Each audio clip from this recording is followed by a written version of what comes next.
नमस्कार, कैम जो and hello to yet another episode of talk and tea with HND. Talk and tea with HND के इस नए एपिसोड में आप सबका हार्दिक स्वागत है। इस शो का होस्ट हार्दिक दीक्षित। मित्रों, इस शो का मुख्य उद्देश्य ऐसे लोगों को आपके सम्मुख लाना है जिनका एचआर के क्षेत्र में विशेष योगदान रहा है। हमारा उद्देश्य है कि हम उनके माध्यम से ही, उनके द्वारा, उनके अनुभवों के माध्यम से एचआर के क्षेत्र में हो रही विशेष और विभिन्न गतिविधियों को जानें और उनके माध्यम से ही उनके इस ज्ञान को आप तक पहुंचाएं। ये मंच उनके इस अनुभव को आपसे साझा करने का मंच है।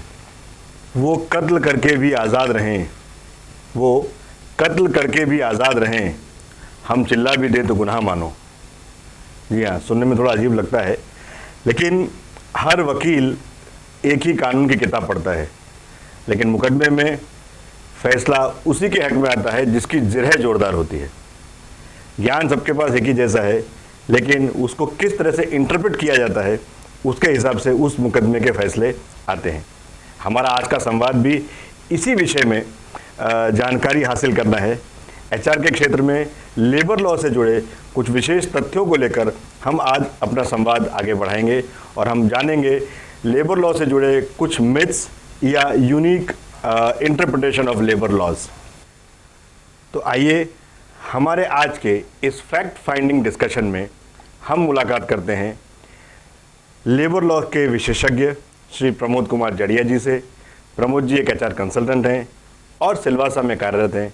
तो आइए हम जानते हैं मिथ्स ऑफ लेबर लॉज या unique interpretation of labour laws, जो कि हमारे आज के इस संवाद का विषय भी है। प्रमोद जी, आपका इस show talk and tea with HND में हार्दिक स्वागत है। धन्यवाद हार्दिक जी, मुझे काफ़ी अच्छा लग रहा है इस टॉक शो में भाग लेके। खास करके लेबर लॉज के बारे में लोगों में बहुत सारी भ्रांतियां हैं और मेरी कोशिश होगी कि आज आपके इस शो के माध्यम से मैं उनमें से कुछ भ्रांतियों को मैं दूर कर सकूं। प्रमोद जी, हम बातचीत चालू करें। हम दोनों एचआर में हैं, तो शुरुआत उसी सवाल से करते हैं जो सारे एचआर वाले एक दूसरे से पूछते हैं। Tell me something about yourself. आपका काफ़ी लंबा अनुभव रहा है एचआर के क्षेत्र में, करीब 45-46 साल का अनुभव है। हमारी इतनी उम्र नहीं है जितना आपका तजुर्बा है। तो आप आपके बारे में कुछ बताएंगे, आपका स्कूलिंग, आपका बचपन और आप इस क्षेत्र में किस तरह से कार्यरत हैं?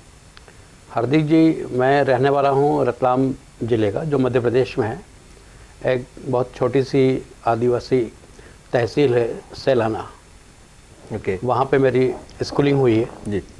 और ग्रेजुएशन मैंने एक प्राइवेट कैंडिडेट की तरह किया। उस वक्त मैं कहीं पे कोई जॉब भी कर रहा था।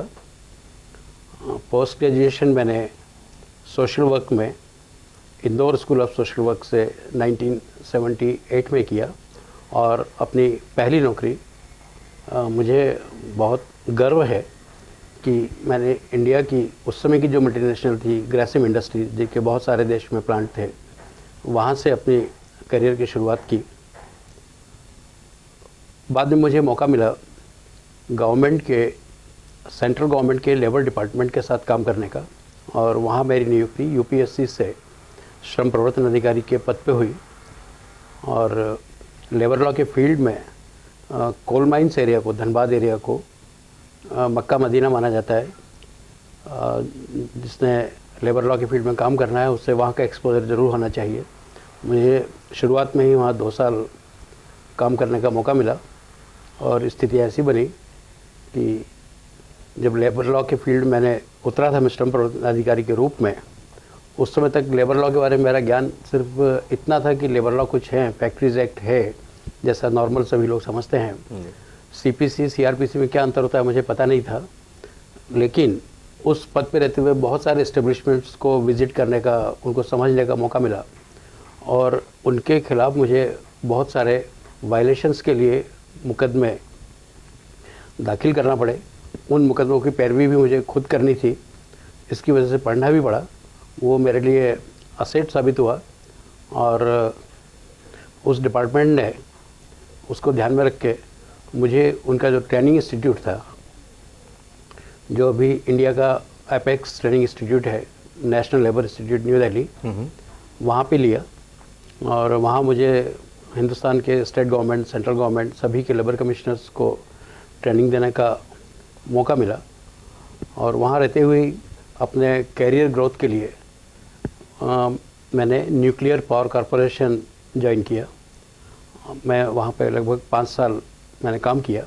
तब तक ये लिबरलाइजेशन का दौर शुरू हो गया था और कुछ प्राइवेट ऑयल कंपनीज ये सपना लेके आ रही थी कि वो आईओसी और हिंदुस्तान पेट्रोलियम को रिप्लेस करेंगे। उसी में से एक कंपनी यहाँ सिलवासा में है, गल्फ ऑयल। तो मैंने वहाँ ज्वाइन किया। लगभग 10 साल मैंने वहाँ काम किया। ये बात अलग है कि सरकार की नीतियों में बाद में परिवर्तन आए और इन कंपनीज़ को लुब्रिकेंट्स तक ही सीमित रहना पड़ा। और इसके 10 साल बाद मैं कुछ समय के लिए रिलायंस जो सिलवासा का यूनिट है उसका एचआर हेड रहा और बाद में मैंने निर्णय किया कि मुझे अपना काम खुद करना चाहिए, कंसल्टेंसी के फील्ड में आना चाहिए। हालांकि कंसल्टेंसी का सपना मैं 1985 से देखा करता रहा कि करना चाहिए, मैं एक एस्टेब्लिश तक लिमिट नहीं रहना चाहिए, मुझे अधिक से अधिक लोगों तक फ़ायदा पहुंच सके ऐसा काम करना चाहिए। पर वो साकार 2004-2005 के लगभग हुआ और तब से मैं इसी फील्ड में हूँ। 1978 जब सर अपने कैरियर में शुरू कर रहे थे तब शायद हम इस दुनिया में आए थे।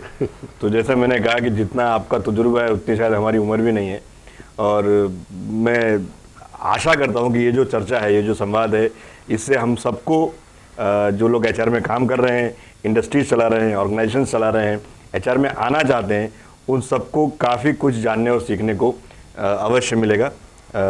ये मैं मान के चलता हूँ। प्रमोद जी, अब तक हमने जब भी चर्चा की तो हमने एचआर के बारे में जाना, हमने उन कंपनियों की प्रोसेसेस के बारे में बात की। आज का विषय एकदम अलग है।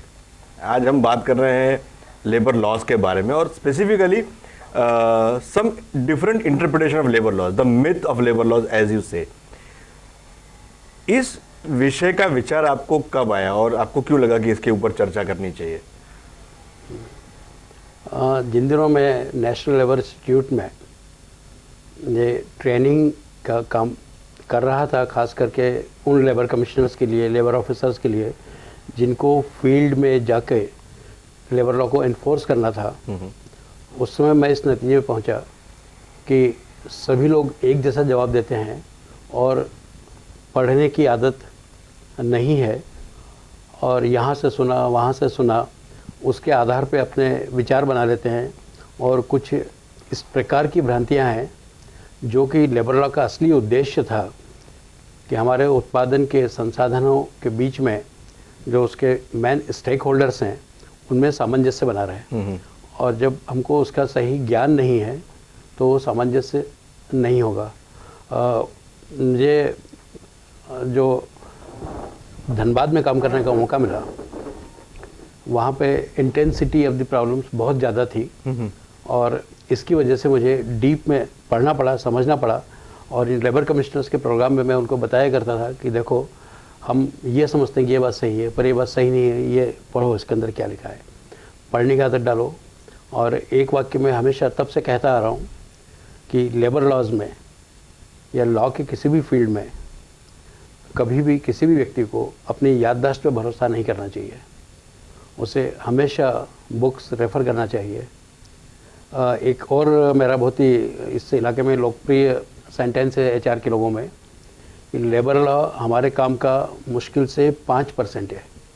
जो एचआर का हम काम करते हैं उसका मुश्किल से 5% है, लेकिन ये सिर्फ 5% ऐसा है जो आप किसी भी संस्था में काम करने जाएंगे वो वैसा ही रहना है। अगर वो 5% में आपकी एक्सपर्टीज़ है तो आपको बाकी 95% काम करने में पूरा अपने आप पे कॉन्फिडेंस रहेगा। और वही एक चीज़ थी, वो जो 5% था मेरे काम का, आज जो मेरे काम का 100% हो गया है और 125 इस्टेब्लिशमेंट्स में 5-5% करके मैं उस काम को करता हूँ। तो यहाँ हमारे दर्शकों के लिए पहली चीज़ तो जानना और सीखना ये है कि the take away from this one particular discussion is reading. आप पढ़ते रहिए, आपकी याददाश्त अच्छी हो सकती है, लेकिन जहाँ तक लेबर लॉज का सवाल है, आप आपकी याददाश्त पे भरोसा मत करें, हमेशा रेफ़र करें, केस लिस्ट को रेफ़र करें, कायदे की किताबों को रेफ़र करें। जैसे कि अभी जड़िया जी ने हमको इस इनॉग्रल पॉइंट ऑफ स्पीच में उन्होंने हमको बताया पढ़ते लिखते रहना चाहिए, और ये हम सबके लिए ज़रूरी है कि हम सबको रीडिंग रखना ही चाहिए, और ख़ास करके जो लोग इंडस्ट्रियल रिलेशन में IR में अपना करियर बना रहे हैं उनके लिए this is a food for thought and very important point. Keep reading and always refer the books and labour laws.